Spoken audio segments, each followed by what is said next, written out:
Ima li i sljedeća priča veze sa izborima? Telekom Srbija mesecima priprema prodaju strateške imovine, a pregovori o tome vode se tajno već godinu dana, piše BIRN. Odluku o ulaganju 75 miliona američkih dolara za kupovinu Telekomove imovine, bord međunarodnog dela Svetske banke trebalo bi da donese dan posle izbora u Srbiji, 18. decembra. U studiju je Radmilo Marković, novinar BIRN-a. Dobroveče, hvala na vremenu. Molim. Dakle, iz ovog teksta meni je jasno da Telekom prodaje neku imovinu. Da li možete da nam objasnite šta prodaje Telekom i zašto bi to trebalo da se tiče građana Srbije? Telekom prodaje antenske stubove na koje su nakačene bazne stanice, znači bazne stanice ne prodaje i koliko smo shvatili prodaje sve te antenske stubove. Objašnjenje za to je dao i nama u tekstu generalni direktor Lučić. Jutros je bio na RTS-u, u intervju je dao nešto slično, je rekao, da to nije sad neka strateška oprema, odnosno imovina i da oni već imaju ne znam koliko hiljada, 3.500 je rekao, čini mi se da imaju tih sajtova gde su te bazne stanice, a samo 900 i nešto stubova, tako da nisu ti stubovi ni potrebni i sve u tom stilu. Međutim, postavlja se pitanje, ako nije to sad to nešto važno, i to fakat jeste da drugi operateri po svetu i Evropi prodaju te stubove. Pa kaže Lučić, evo i Šolak je prodao. Pa da, ali ovde se postavlja više pitanja.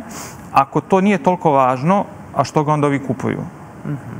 Ako to nije toliko važno, što će to toliko da košta? Jer se on pohvalio da će to bude jedna velika brojka koju će Telekom da dobije. A jel mi znamo zašto nam to niko nije rekao i zašto mi ne znamo tu veliku brojku? To je dobro. Pa dobro, velika brojka nije još sklopljen ugovor. Ne može pre, verovatno, to je očigledno, ali čudno je jer mi smo prošli kroz sve zvanične papire Telekoma s kraja godine. Oni su o tome pregovarali još od poslednjeg kvartala 22. Nigde tamo nema ni po finansijskim izveštajima, ni u godišnjem izveštaju. Evo sad, mi ćemo naredne godine da uradimo to i to. A to jeste važno za građane, pošto Telekom, iako se tako ponaša, nije privatna firma. Deo vlasništva Telekoma imaju građani.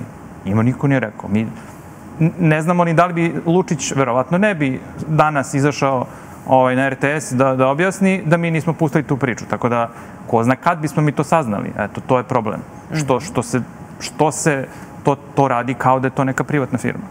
Dobro, Telekom je interesantan između ostalog i zbog toga što ima i osnivač nekih medija. Ja bih voljela da sad pređemo malo na kampanju. Ti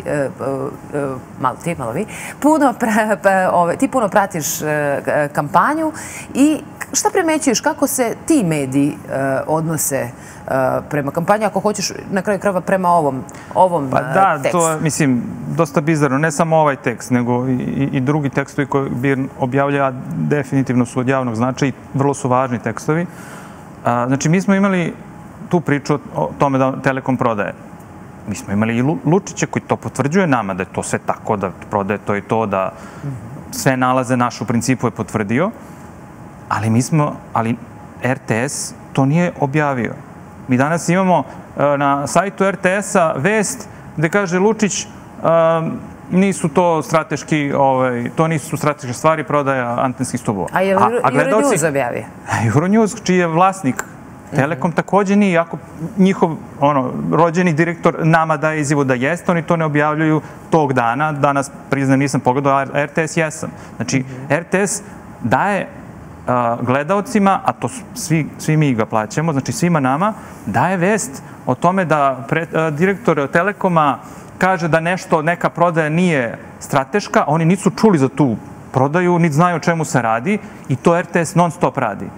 Objavljuje demanti nečega što nikad nisu pustili, neke stvari prosto prećuti, gomilu stvari. Ali evo imali smo danas na RTS-u da se jedan drugi BIRN-ov tekst, zapravo istraživanje, Aca Đorđević ga je predstavljao ovde kod nas u studiju, o tome kako je nestalo 5 miliona u različitim džepovima koje su namenjeni deci i ostalo, pomene na RTS-u.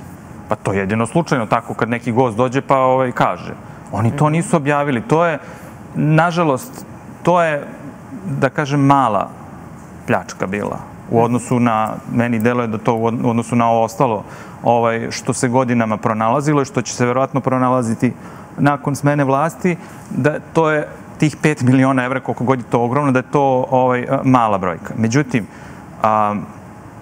od koga je to uzeto, a to su ugroženi, i kolike su to pare za te neke škole koje su navodno učestvovali u tome, a nisu, da to njihov ceo budžet koji samo otišao u nečije džepove, znači to je jedna, kako kažem, meni je to vrlo teško pala ta priča, prosto zbog toga od koga su uzeli. RTS to nije objavio. I nema, mi imamo onu čuvenu rečenicu iz 2019. jednog od urednika RTS-a, mi ne možemo da objavimo dok to nama institucije ne potvrde. I oni tako i rade. Znači samo ono što, kako oni nisu videli recimo ovu vest juče za Telekom, nego su je danas pustili. Potpuno, znači neko drugi onda uređujete, a ne novinari i ne urednici. Moramo, Radmilo, dalje ka kampanji, to me jako zanima.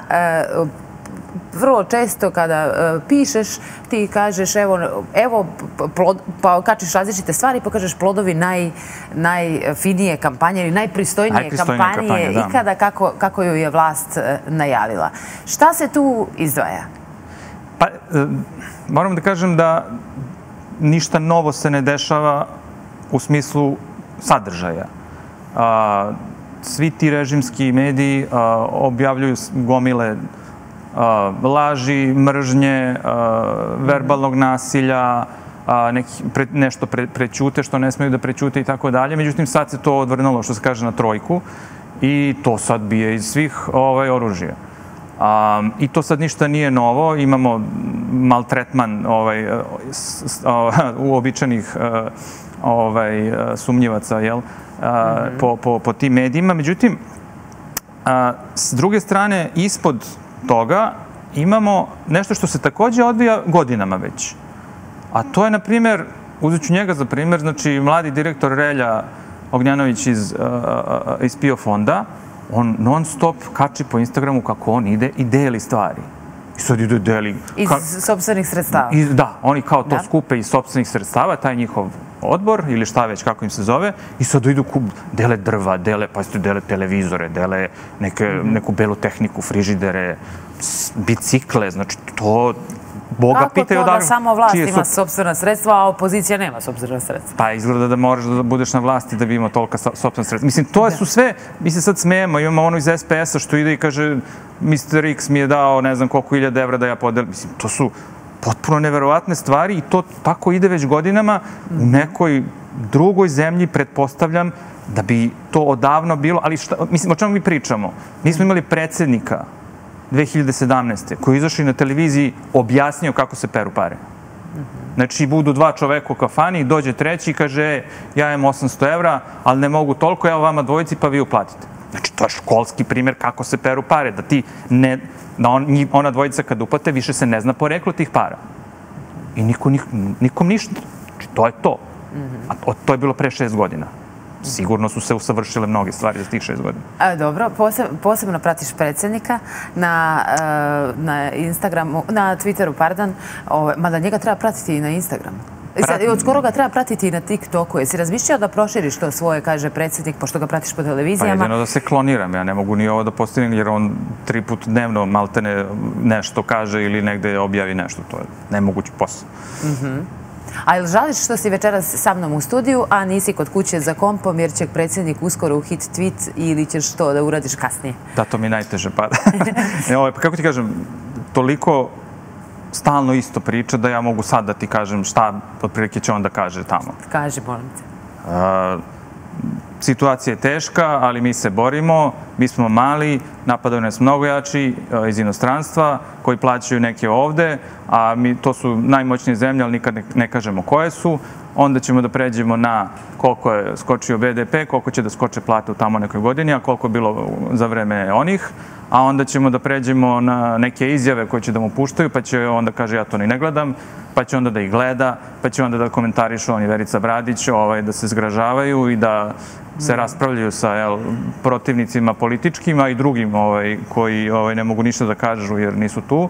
I vjerojatno sam još nešto zaboravio, ali to će biti suština. Zaboravio si početak, a početak će biti primio je danas decu sa Kosova. Primio je decu s Kosova, on jedini je koji brine o državi. Evo, vidio sam u najavi nekoj da će opet neka finansijska sredstva da deli, eto tako, jer mu je došlo.